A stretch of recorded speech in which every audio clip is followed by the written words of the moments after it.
All right, Dieter, Hutch, Levi Stadium, football game, night. I would pass the cognitive test. This game has stolen the ability to complete full sentences from us. Yeah, what a stupid game that was. Also, we predicted it would be a stupid Yeah, game. no, I don't think we got anything wrong. It just feels real dumb. I did explicitly predict 3 Nick Bosa sacks, but I also... How many did he get? One. Thought he was going to line up against Guyton Moore. Didn't do as well as I thought. Yeah. Well, let's move on from that. Moving on, that was a flop fest, folks. It was bad football. One great quarter, one glorious quarter. One legitimately awesome quarter for the 49ers. Isaac Guerrero, I think if you're going to take anything positive from this game, I think the takeaway is you should probably play over Mason.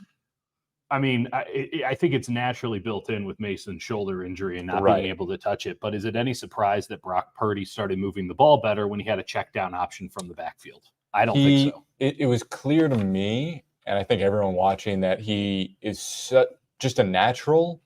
I mean, not like the greatest receiver we've ever seen, but like knows what he's doing as a receiver much more than Mason. He had that one catch out in the flat where he just snags it out. It was a terrible throw from Purdy, and yet he still caught it. So, like, clearly he has some gift in that realm. And something he does is like the way, and we've compared him to Mostert. Kyle Shanahan compared him to Mostert. He wears 31. But the way he tests edges, I think is distinct. Yeah. Like it's like really a kid at BYU, just really working the edge. 100%. And that's like he's soaking. It's something what I'm saying. It's something where it's like, even if it's not blocked up perfectly, angles don't really work the same on him that they do for a normal running back. And that just changes the way safeties get to him.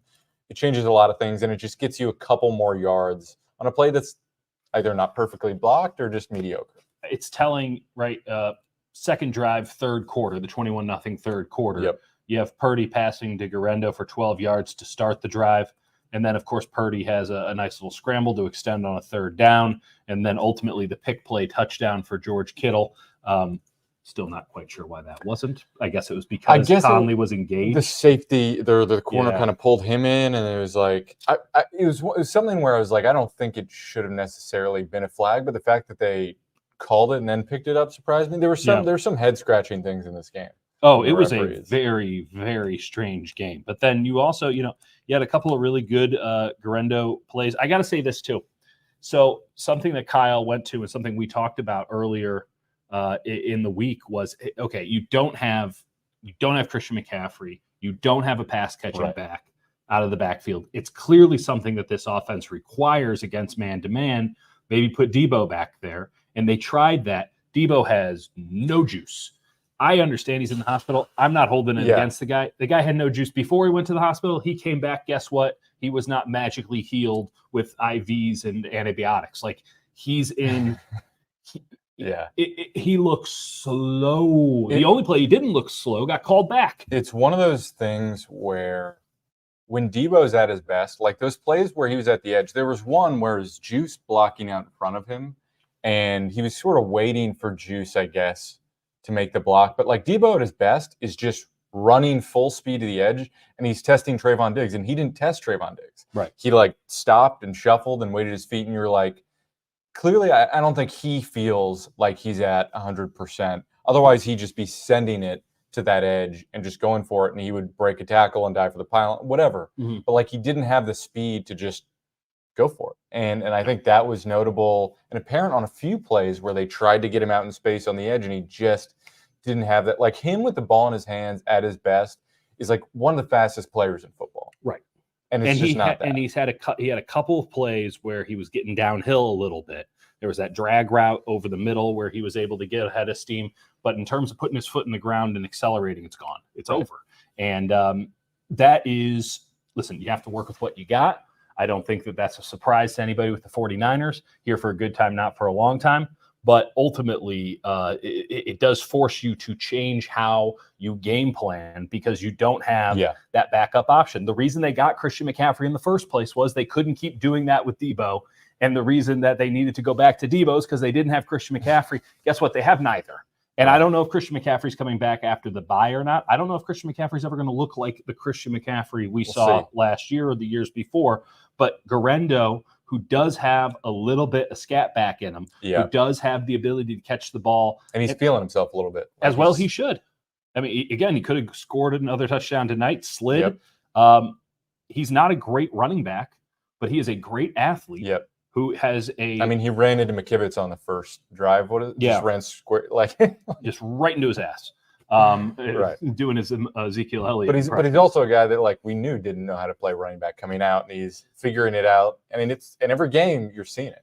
Only one way to get better is to play and to practice. And again, I don't know what's going down with McCaffrey. I think that everyone is talking like he's going to come back. I maintain skepticism, but I'll believe it when I see it. And that's the thing. It's like, so is that not the motto for this team right now? Right. Well, that's their whole sales pitch, right? The sales pitch is, okay, yeah, it doesn't look great, but we're going to get McCaffrey back. And when we get McCaffrey back, that'll solve everything.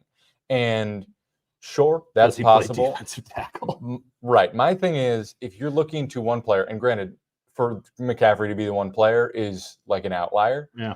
But if it's just him and you're like, he's going to solve everything, I think there's fundamental issues with this team on protections, how they're blocking. Like there's so many plays where somebody gets blown up.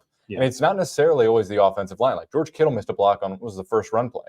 Well, Guerendo missed a huge block, almost got Brock Purdy killed. 100%. And that was the one I think Pearsall was wide open. He was. That was still questionable for another reason, that you're having a 5-step drop on a 2nd and 3, and you're kind of trying to wind the clock down against the 9-man blitz. Right. Like, and I get it. So you got a big front, and you don't want to run against that. They just hate picking up blitzes. This team hates it. Yeah. And listen, McCaffrey's the guy who always the hot route.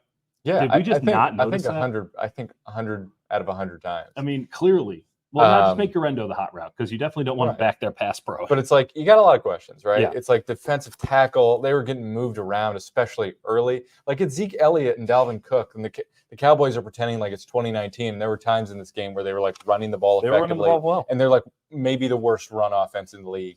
And Dalvin Cook actually looked like he had a little juice. All right. I'm just saying, like, maybe Rico Dowdle could have done that too. The fact that Ezekiel Elliott was running the ball with some success is all you need to know about how the defensive tackles play. By the way, if anyone sees Leonard Floyd, let him know that he's needed. The 49ers have paid him a lot of money. He's been missing since week 2, and really quite a tragedy for a man who is just coming into the heart of his career. They got some pressures, but it was not like this was a game. It felt like they could have been consistently pressuring Dak, and I did think Dallas chipped Bosa well and did a lot of good things. Chipping. That's a good call. But man, like you had to get more. Also, the fact that this was not a 20-point laugher, that the third quarter happened and then they let Dallas back into it, tells you everything you need to know about where this team is at. Yeah, and that was my column. Is that they're unserious? Maybe they could be serious. They come out of the bye, they get McCaffrey, they get Jennings back, Debo looks better, maybe, and maybe they get a shiny new toy at the trade deadline. I don't personally know what you can get, or that this team is sold enough to say, all right, let's go trade a draft pick, especially after how you drafted this year, and all of your rookies are like the only viable players you have. It's interesting. Yeah, the rookies are like the only good players, and we kind of joke about that, but also kind of not. Like Pearsall was your best wide receiver today, who didn't get looked at in situations where he's like open at times, and that's to a degree understandable. Yeah, understandable. And then I don't know if I want to give Pooney any love after today's game, but he's been forgettable. That's a positive. He started off good. Teams have like more of a book out on him. He missed one today. There was one really, really forgettable play for him. For sure. But he's been mostly good. You just don't notice him most of the time, which is more than you can say about his guard counterpart, Aaron Banks, or counterpart. You have Renardo Green is the best true outside corner on the team. Lenore's the best defender on this team right now. Yeah, we'll see what his injury, how bad the ankle injury is, because Jair, that was the other open CeeDee Lamb touchdown, as Jair just cracked him, and it was man coverage, and he just got destroyed. Yeah, you're wondering why they didn't cover him. Well, there was a couple of plays where they decided not to cover 88, which is a interesting the only defensive functional tactic. Player on their offense. He's really good. He's a good player. He's very good. I got to Maybe take back all the shit I talked about CeeDee Lamb because he was wrecking. I mean, by the way, couldn't get him the ball in the critical downs of that game. That said, they almost did have a pick because they knew exactly where they were going to go. There was 3 guys in a row. The problem is the 49ers were so well prepared that Fred Warner. Yeah. I thought it was going to be like. How many times did that happen this year, where guys just keep knocking down clear? It was the Cardinals game, right, where Devondre Campbell swatted it and Fred would have had a pick 6. Yeah, Leonard Floyd did it earlier this season too. Yeah. That's the only play I remember Leonard Floyd making. Fred did it to Lenore. It was a hot mess of a game for a hot mess of a team and a hot mess of a first half. And I think that if you want to take any consolation or solace or relief, you can just say this team played like absolute dog shit in the first half. I mean, I understand. Oh, we had penalties. They took away a big play. Your quarterback looked like shit. Your defense couldn't get off the field on third down. You were holding left and right. Like, I'm not giving you the benefit of the doubt because a touchdown was taken away. Let me just read the first drive. Kittle misses a block. Pearsall is not lined up correctly. Right. And that was brutal. And Conley was trying to get him to get lined up, and then they snuck the ball, and it's a 5-yard penalty. Yeah. Debo wheel route, great play, but Brock throws him. It should probably be a touchdown because he's against Eric Hendricks, and there's no one there. Yep. Then there's a hold on Kyle Juszczyk, and then 3rd and 10, you run it up the middle. 50-yard field goal. 50-yard field goal. Anders Carlson had a nice game. He did. And that was just the first drive. This was like Purdy nearly threw a pick to Kittle because it was a late window throw. That's right. Garendo ran into McKivitz's ass, and then Purdy and Kittle were not on the same page on that 3rd down, even though Kittle was wide. I mean, it was brutal, and Brock was rushing throws. Looked like the game was too fast for him. Looked lost in the first half. He looked bad, and then second quarter really wasn't that much better. You get the big 66-yard touchdown on a play perfectly drawn up by Shanahan, perfectly executed for everybody except Eric Saubert, who's out there. Yeah. You text me right before and it's going, they're going 21 personnel, no time to fuck around. Well, then they went and fucked around. And then, of course, Purdy on that same drive misses that pass right over the middle to a wide open Debo Samuel on 4th down. And so you're looking at this and going like, just way behind him. Unbelievable. And there's also another play where Conley was like opening a window. Yeah. And I think he took like a shorter throw to Pearsall. Yeah. And he just didn't rip it. And it's like he looked at it and then went, and then took the short. And it's like, when we've seen Brock at his best, he's just seeing that and trusting it. And you can see him not trusting things in the way he has in the past. And understand, to a degree, understandably, right? Your offensive line is constantly failing in front of you. You don't know who the hell your receivers are. You're probably running around a little bit too much, And there's a lot of man-to-man. So that option's always there in the back of your head. You might as well take it sometimes because it's probably a better play than trying to get it in a tight window or trying to intercept.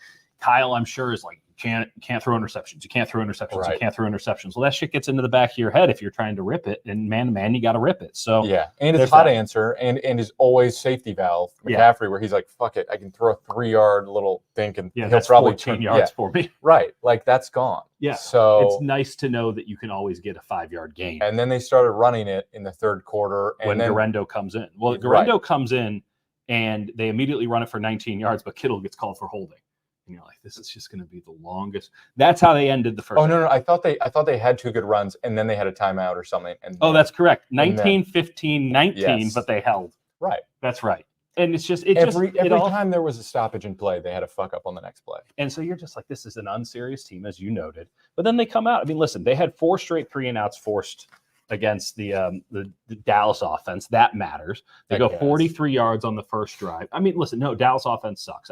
Don't get me wrong, but it wasn't 3-and-outs to start. That's and true. Then you get the 43-yard pass to Kittle. You come back with a Diamador Lenore touchdown. Yep. You come back with a nice. I mean, it's a short field, but you get the 7 plays. You stay. Where were they up 17? Well, now they're up to 10, and then they get another 3-and-out. Then Purdy has that sweet little improv thing and is able to keep a drive going. And they drive, 9 plays, 75 yards. And now they're up 17. And then they're like, okay, that's it. We're good. Yeah. And then they're just like, pack it in.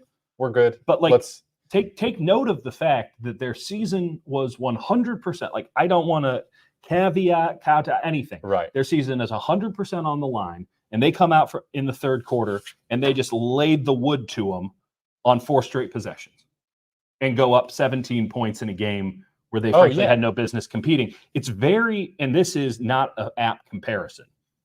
It's not fair because they don't have this kind of talent anymore, but it's very Warriors-like from when they were really dicking around in the KD era where they're third quarter, 100%. I guess we'll just blow these dudes off the face of the earth and then dick around for it. They shouldn't feel that confident, but it's nice to know they can actually do the thing. They can do it. And I think that's why you hear them express so much confidence. But for me, it's like, okay, you can do that. Yeah. But like, there's not nearly enough consistency and enough talent and reliability throughout. There's so many young players. Like, as much as the rookies are great, like Pearsall's still learning. Mm-hmm. Like, you don't fully trust Cowan. You're putting Ronnie Bell out there. I could have used more Cowing in this game. I'm with you. And the one Ronnie Bell play, like you saw Purdy screaming at him. What the fuck are you doing, Ronnie? You're not blocking and you're not running. It was a 3rd and 3.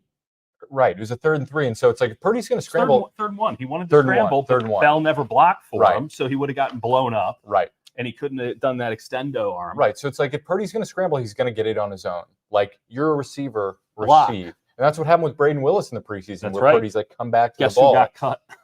It's just, it's rough. I do think that if they want to make some moves, defensive tackle is the place they got to start. I got to give some shout outs to Devondre Campbell. I thought he actually had a very nice game. Yeah, he missed a couple, but he had perfect. 2 nice tackles. No, I'm with you. I'm with you. But he made a couple nice plays. He had a really good run stop. He wasn't in duds for the first time all season. Studs and duds. I put it out at the end of every game. He wasn't in duds. That's fair. 7 of 8, but he wasn't in this one. So that's a win. Kicking game was fine. Special teams, honestly, I think the bigger mistake was from Dallas. Dude, how are you going to take the ball out of Kevontae Turpin's hand on that? That was wild. Also, jury duty, not getting it into the landing zone. Yeah. Though he's sick. I will say, Andrews Carlson intentionally kicking it out of bounds because they're like, the only way Dallas is going to beat us. Yeah. That's their best offensive play. Yeah. Who, by the way, this game is like a Kevontae Turpin catch down the sideline on that third. That's the thing, he can't catch. Right. Which is fair. He's the greatest player in NFL history. He's Tyreek Hill if he can catch. Yeah. But he cannot catch. I'm with you. And we saw it on a kick return. He just dropped it. It didn't matter because he dribbled it like he was fucking Jimmer Fredette and just kept going. But this was just a hot mess of a game for a hot mess of a team and a hot mess of the first half.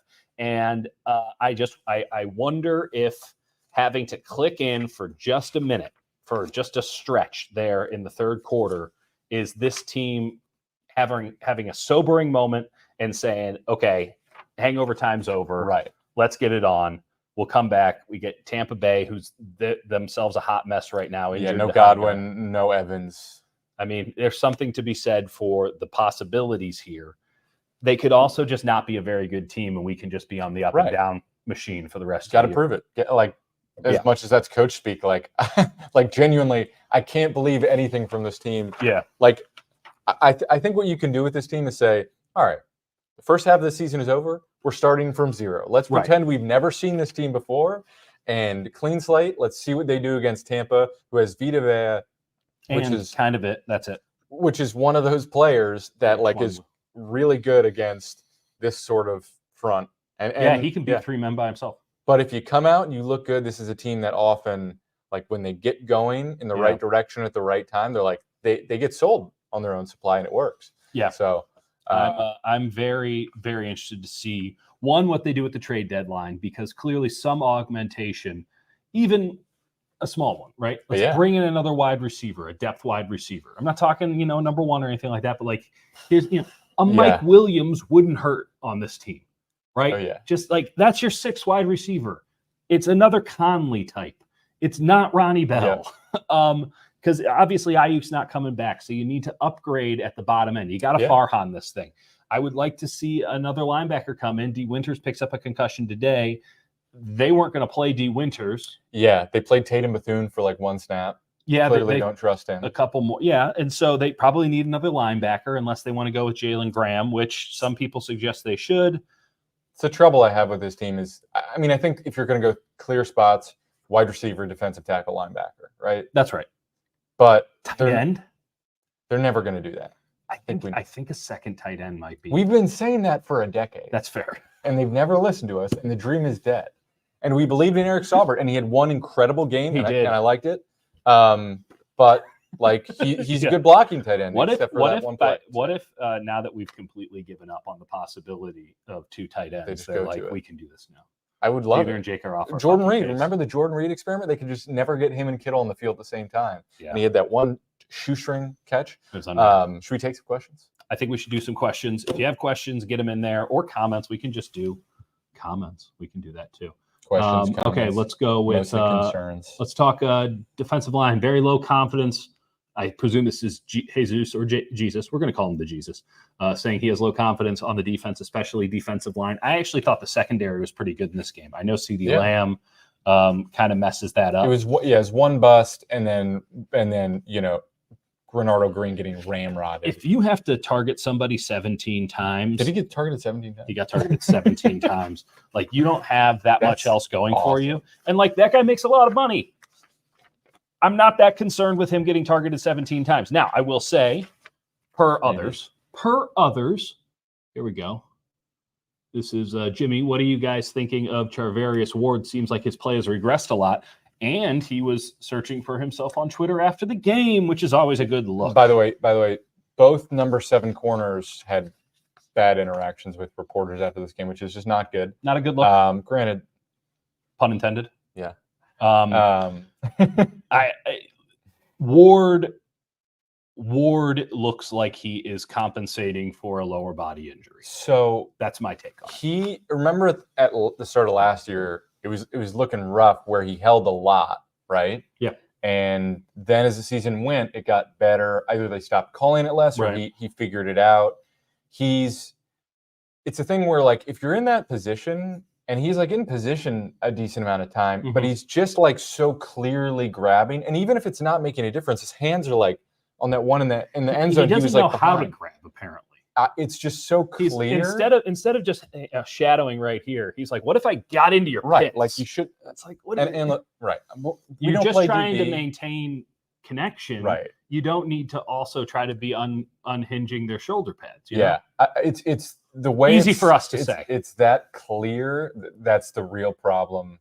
And it's like, does he not think he can? I don't know. I need to watch this game's tape in all 22 to really like see. He was giving a lot of cushion. Yeah. And I honestly wasn't able to pick up. I could see that Dallas was playing a lot of man-to-man. I wasn't able to pick up what the Niners were trying to do. It seemed like a lot of zone, but also it seemed like a lot of guys didn't know what they were doing, which is something we saw a lot against Kansas City too, where maybe they're mixing and matching, and it's not coming. It's just not coming together. I was not impressed by the defense, but I will say this: safeties played fine. I thought Jair Brown had a nice game. I thought Mustafa had a nice game. Yep. I thought Renardo Green had a really good game. Diamador Lenore, I said it earlier, I'll say it again. I think he's the best player on this defense right now. It's funny. I was thinking about it, and I was like, there's Fred Warner and Bosa, and it's very clearly Lenore is like the third most important player on the defense. He might be the third most important player on the team right now. Purdy. Yeah. Purdy, Warner. He might be more Lenore. He might be more important. I can't say he's more important than both. He's in every time we have these conversations about like the pillars. Now Diamador Lenore is part of Kittle. Like today is a game where you're like, is Kittle the most important player on the offense? It's like probably not more important than Trent or Purdy, but like clearly no one else is more important. There's no replacing him. Right. I mean, I don't know what Brandon Allen would be able to do.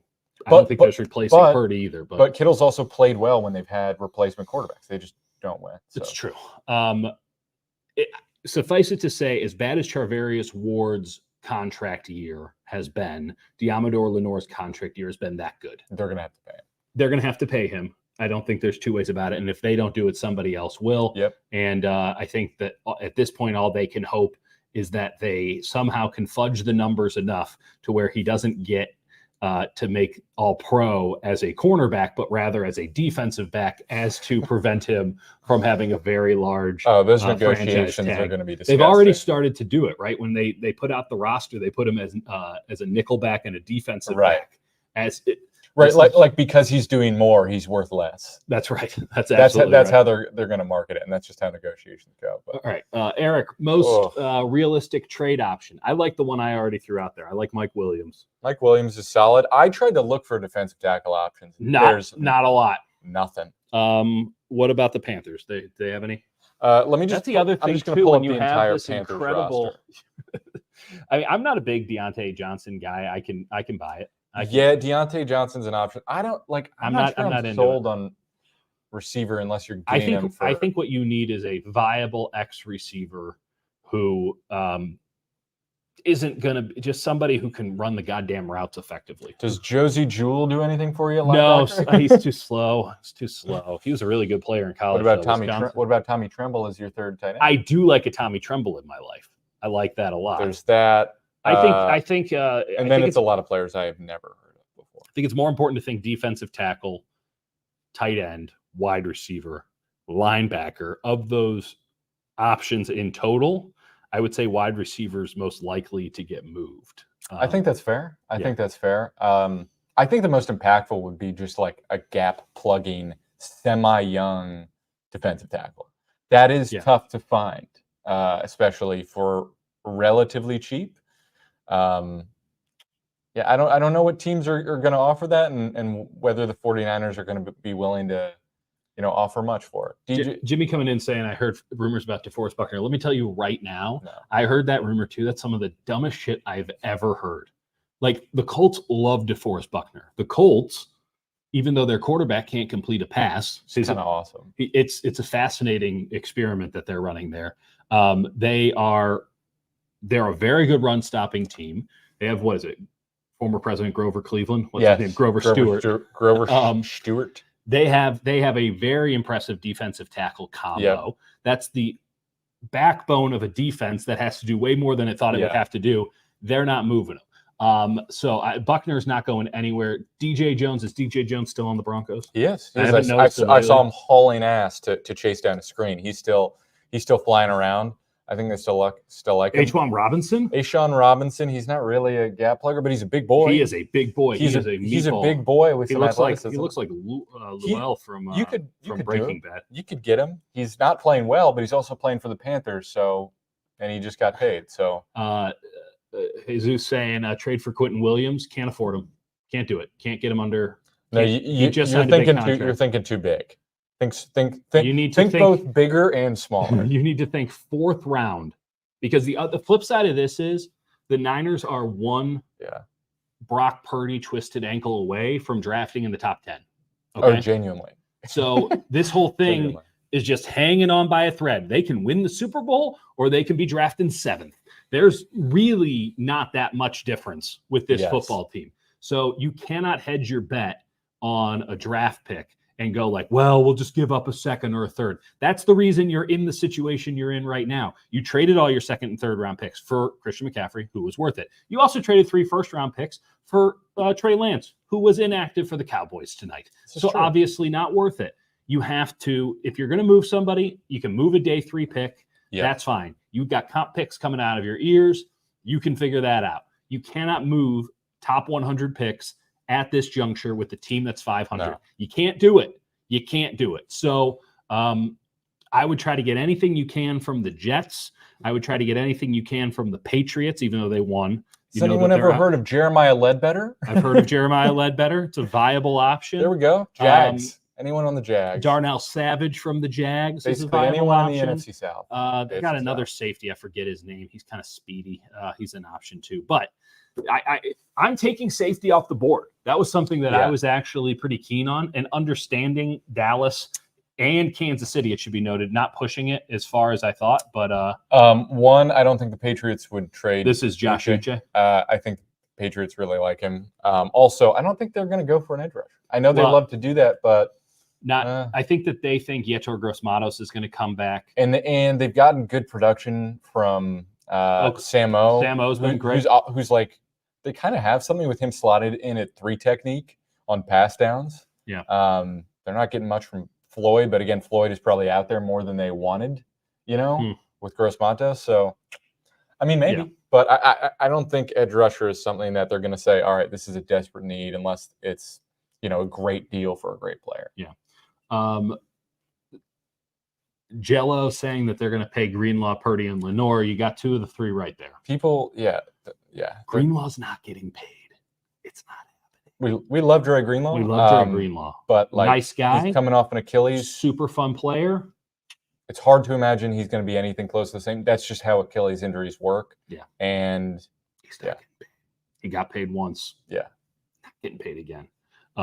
If someone else wants to pay him, that's great for him. All the more power to him. Older / veteran linebackers and safeties, it's something where you get paid, and then once the market collectively decides to not pay you, you basically never get paid again, regardless of what you do. It's how that's the safety market, right? It's like how Joe Flacco suddenly should maybe be a starting quarterback somewhere, but no one's ever going to do that.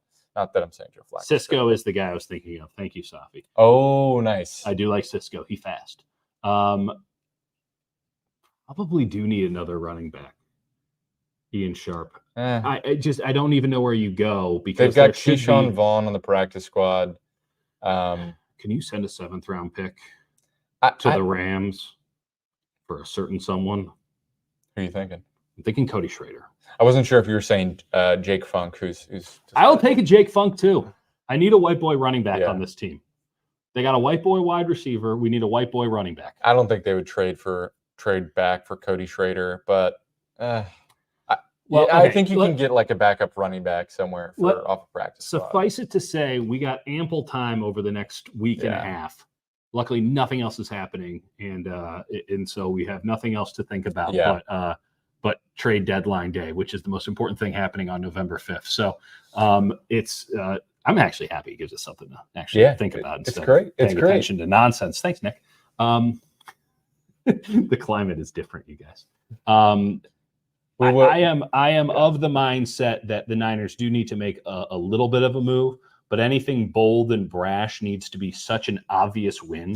You can't turn that down. Like a Devontae Adams for a 3rd or 4th round, you're like, fuck it, you got to do that. Right. But giving up anything, everyone talking Myles Garrett or, something you're not much smaller. You cannot give up a top 100 pick because you can see how valuable the top 100 picks are to this team this year. And you can see how by fucking up your top 100 picks the 2 years prior, this team's in a big hole overall talent wise, and they're having to rely on rookies.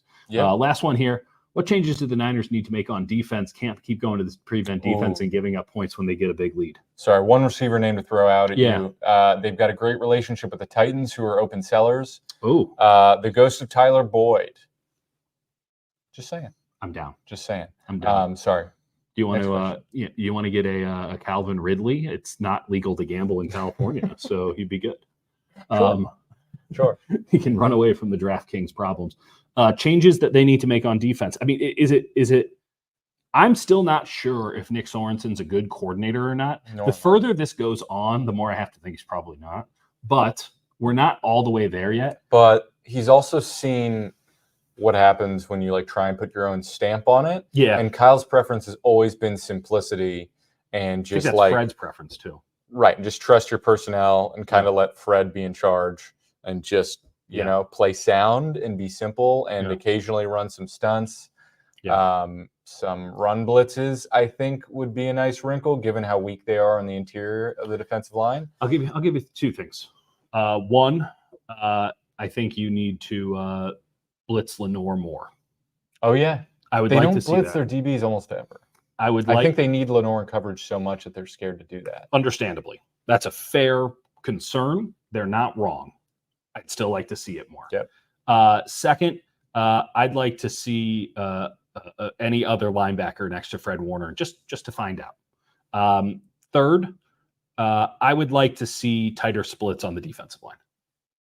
Yeah, I understand that's not their ball game. I think coming out of the bye week, I'd like to see Nick Bosa playing a 7 technique. I think what happens with that, he gets chipped so often. He has such a long run up when he's playing so wide. It leaves him really vulnerable. And when you're not getting stuff on the other side, they can just do that all day. Yeah. And then ultimately, I do think that they need to they need to figure out who the free safety actually is. They've been mixing and matching, and I appreciate that. And I don't think that that's something you should go away from. But if Mustafa is the actual free safety here, I'm a little concerned about that. I'm a little concerned about either of them. Well, but I'd like them to just sort of lock somebody in so that they can. I think they've been trusting Mustafa more in that role. I think that's where they're going. But late in this game, it felt like Jair Brown was up more. And Is that because they trust Mustafa as a single high safety, or is it because they don't trust Mustafa as a line of scrimmage defender? Yeah. So I'd like an answer there. By the way, just trade for anyone on the Titans roster, which we love. Like we love the Titans Chigakonkwo roster. Chigakonkwo would be great. Be awesome. You know, who else we got? Another Nick Westbrook-Akine, another like mediocre. Nick Westbrook-Akine, everyone's last ditch option in fantasy 100%. Football. 100%. Would they trade their new acquisition, Jerome Baker, as a backup linebacker?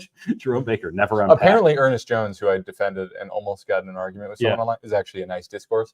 Just had the like a horrible game. He played today? Yeah. That's not fair. Well, because they played him at Mike, and it's like it's tough to make him call the plays when you just got to play. You know who they should go get? Who's that? Our good friend Alex Simon bringing it up.